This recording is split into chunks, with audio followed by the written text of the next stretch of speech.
नीलावंती ग्रंथ एक श्रापित ग्रंथ। दोस्तों, नीलावंती ग्रंथ को भारत सरकार ने बैन कर दिया है क्योंकि इस ग्रंथ को एक श्रापित यक्षिणी के द्वारा लिखा गया है।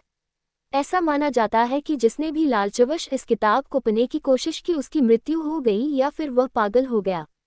जब बहुत सारे मामले आने लगे तो भारत सरकार ने ग्रंथ को पढ़ने पर पूरी तरह से बैन लगा दिया। अब हम पढ़ेंगे नीलावंती एक श्रापित ग्रंथ की पूरी कहानी। दोस्तों, ये बहुत समय पहले की बात है। उत्तर प्रदेश के एक छोटे से गांव में एक आदमी था। उसकी एक पत्नी और एक छोटी सी बच्ची थी। जब वह बच्ची 5 वर्ष की हुई तो उसकी मां की मृत्यु हो गई। इस बच्ची का नाम नीलावंती था। नीलावंती की मां की मृत्यु के पश्चात नीलावंती के पिता ने उस गांव को छोड़ दिया और नीलावंती को लेकर दूसरे गांव में चले गए।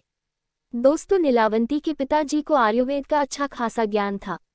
नीलावंती भी अपने पिता से आयुर्वेद का ज्ञान लेती थी।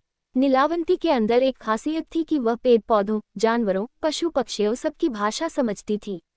यही नहीं, नीलावंती के स्वप्न में शैतान भी आते थे और नीलावंती को जमीन के नीचे गड़े हुए धन दौलत के बारे में जानकारी देते थे। लेकिन नीलावंती के अंदर उसके पिताजी के अच्छे संस्कार थे, इसलिए वह सब कुछ जानते हुए भी धन दौलत जमीन के नीचे से खोदकर नहीं निकालती थी। नीलावंती को पेड़ पौधे और शैतान जो भी मंत्र बताते थे वह पीपल के पत्ते से बनी किताब पर लिख लेती थी। जब नीलावंती 20 से 22 वर्ष की हो गई तब जो भूत प्रेत नीलावंती के स्वप्न में आते थे वो हकीकत में सामने आने लगे।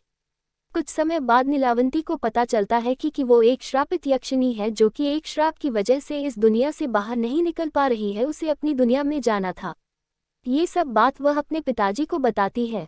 तब उसके पिताजी उससे कहते हैं कि बेटी, यदि तू इस दुनिया की नहीं है और किसी श्राप के कारण तू इस दुनिया में फंसी हुई है तो मैं तुझे नहीं रोकूंगा, अतः तू स्वेच्छा से यहाँ से जा सकती है। फिर नीलावंती उस गांव को छोड़कर जाने लगी कि रास्ते में उसे एक व्यापारी मिलता है। अतः नीलावंती उस व्यापारी से दूसरे गांव में जाने के लिए कहती है क्योंकि नीलावंती को एक अच्छी आत्मा ने बताया था कि यहाँ से 35 मील की दूरी पर तुम्हें एक गांव मिलेगा और उस गांव में तुम्हें एक बरगद का पेड़ मिलेगा। वहीं से तुम्हें अपनी दुनिया में जाने का रास्ता मिलेगा। इसके अलावा तुम्हें अपने रक्त के साथ साथ पशु पक्षियों की भी बलि देनी होगी। इसी को ध्यान में रखते हुए वह नीलावंती उस व्यापारी से उस गाँव में चलने के लिए कहती है। वह व्यापारी नीलावती को देखकर मंत्रमुग्ध हो जाता है और कहता है कि मैं तुम्हें उस गांव में छोड़ दूंगा, लेकिन बदले में तुम्हें मुझसे शादी करनी पड़ेगी। नीलावंती ने व्यापारी के सामने मुस्कुराते हुए कहा कि ठीक है, मुझे मंजूर है, लेकिन मेरी एक शर्त है कि रात के समय मैं तुम्हारे साथ नहीं रहूंगी। मैं कहाँ जाती हूँ, क्या करती हूँ, इसके बारे में तुम मुझसे कुछ नहीं पूछोगे। व्यापारी ने कहा कि ठीक है, मुझे मंजूर है। उसके बाद वह व्यापारी नीलावंती को अपने बैलगाड़ी में बिठाकर उस गाँव में ले गया। फिर शर्त के अनुसार नीलावंती ने उस व्यापारी से विवाह कर लिया।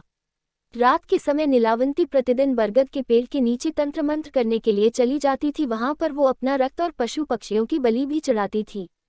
एक दिन रात के समय जब नीलावंती तंत्र मंत्र उस बरगद के पेड़ के नीचे कर रही थी, उसी समय उस गांव के कुछ लोग नीलावती को पशु पक्षियों की बलि देते हुए देख लेते हैं और उस व्यापारी को जाकर सारी घटना की जानकारी देते हैं।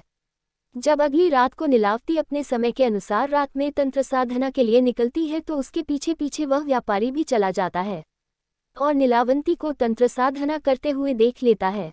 अगले दिन नीलावंती के स्वप्न में शैतान आता है और उससे बताता है कि नीलावंती, कल जब तुम तंत्र साधना के लिए बरगद के पेड़ के नीचे जाओगी, उसी समय बरगद के पेड़ के बगल से जो नदी बहती है उस नदी में तुम्हें एक लाश बहती हुई दिखाई देगी। उस लाश के गले में एक ताबीज होगा, तुम्हें उसे खोल लेना है। गले से ताबीज को निकालने के बाद उसी नदी में तुम्हें एक नाव पर सवार आदमी मिलेगा। तुम्हें इस ताबीज को उस आदमी को दे देना है, वह तुम्हें दूसरी दुनिया के दरवाजे तक पहुँचाने में तुम्हारी मदद करेगा।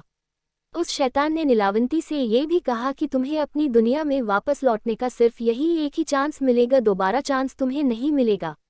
अगले दिन नीलावंती बहुत खुश हुई और रात के समय बरगद के पेड़ के नीचे चली गई। वह तंत्र साधना करके अपनी रक्त की तथा पशु पक्षी की बलि दे ही रही थी कि उसे नदी के किनारे एक लाश बहती हुई दिखाई देती है। नीलावंती उस लाश के पास जाती है और उसके गले में बंधे हुए ताबीज को निकालने की कोशिश करती है। उसी समय वहां पर वह व्यापारी भी आ गया जो अपने असली शैतानी रूप में आ गया था। वह ताबीज की पहली गांठ खोल पाई थी, दूसरा खोलने ही वाली थी कि गांव वाले वहां आ गए और नीलावंती को नरभक्षी समझकर कहने लगे कि ये दोनों शैतान है, ये दोनों तो सभी गांव वालों को मार डालेंगे, अतः इन दोनों को मार डालो। सभी गांव वालों ने अपने अपने हथियार लेकर दोनों को दौड़ा लिया। नीलावंती तो बच गई, लेकिन गांव वालों ने उस राक्षस को मार गिराया। राक्षस होने की वजह से वह दोबारा जीवित हो उड़ा और नीलावंती के पास आकर बोला कि तुम मुझे से किताब दे दो जिसमें तुमने मंत्रों को लिखा है और मुझे कुछ नहीं चाहिए। तब नीलावंती ने सोचा कि यदि यह किताब इस शैतान को मिल गया तो ये दुनिया के लिए अनर्थ साबित हो सकता है। अतः नीलावती ने उस किताब को श्रापित करते हुए कहा कि जिसने लालच में आकर इस किताब को पूरा पढ़ लिया उसकी तुरंत मृत्यु हो जाएगी और जिसने इस किताब को आधा पका बीच में ही छोड़ दिया वह पागल हो जाएगा। ये कहकर नीलावंती उस किताब को लेकर भाग गई। उसके बाद नीलावंती का आज तक पता नहीं चला कि वह कहाँ गई। कुछ समय पश्चात वह किताब एक साधु को मिलती है। उस साधु के मन में किसी भी तरह का कोई लालच नहीं था। चूंकि वह किताब दूसरे भाषा में लिखी गई थी अतः उस साधु ने उसे सरलतम रूप में अनुवाद करके लिखा ताकि सबको समझ में आ जाए। आपको ये कहानी कैसी लगी कमेंट करके जरूर बताइएगा।